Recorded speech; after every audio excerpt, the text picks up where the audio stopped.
Hello again, Simon here, and this is the second lesson for clarinet. Hopefully you've managed to put the clarinet together successfully and you're now ready in this position. You've got your right thumb goes under the little thumb rest halfway down the clarinet, so that's your right thumb. And the clarinet's balanced quite well, so you should be able to hold it just with your right hand like that pretty much.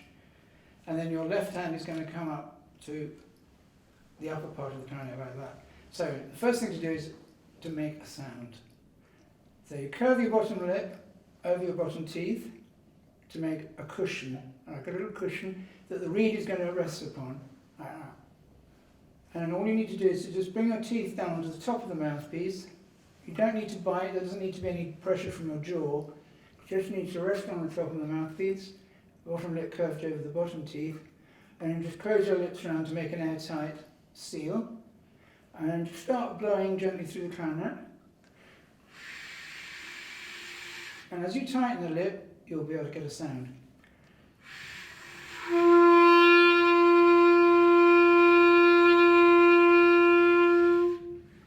Here's another don't. Try not to puff your cheeks out at all. Try and keep your cheeks in tight. It will hurt if you start puffing your cheeks out. So it's more like it's almost a bit like a smile. Think of holding your cheeks in like as if you were smiling like that. And so I'll just do that again. Bottom lip over the teeth, top teeth resting on the top, cheeks in, and just start blowing out.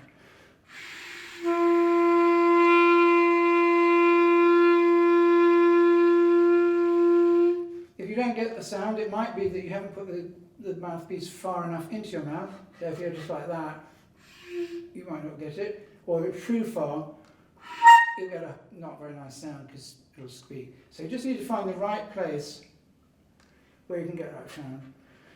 And you take a breath, breathe in the lower part from your diaphragm, lower part of your lungs to your diaphragm. So it's not in the upper part of the lungs, it's the lower part with your diaphragm. So breathe in.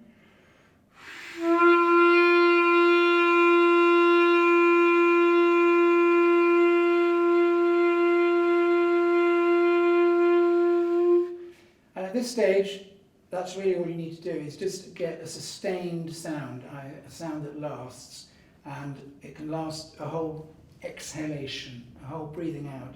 So if I take a decent breath,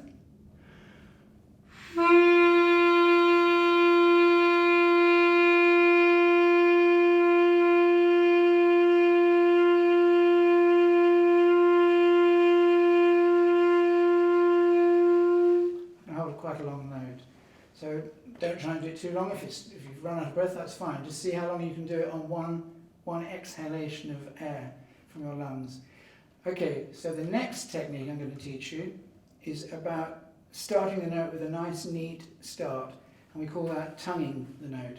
So imagine you're saying the letter D, so da da da da da, like that, da da da, and so we're going to use our tongue just to touch the underside of the reed.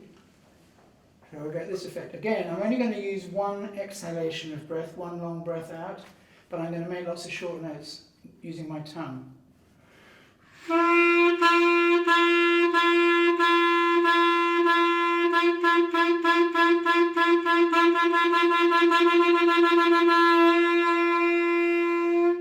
So you can try doing that. Don't worry about doing it too fast to start with. Just if you can do any repeated notes, that would be good. And then try and do to a constant rhythm. So if you've got a beat, so 1, 2, 3. Then maybe take a breath, and again.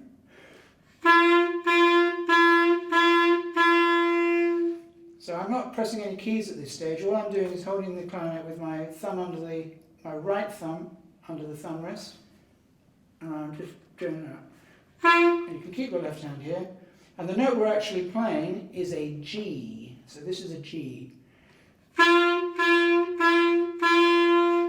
And if you're familiar with the stave, the 5 lines that we write the music on, G is across the second line up from the bottom of the stave. The bottom line is E, the second line up is G, so this is G. And if we've got that as our beat, and we're playing G's on the beat, they're crotchets. So that's the end of this lesson on getting a basic sound using tonguing and breathing to control the airflow. Okay, thank you. Thank you very much. Good.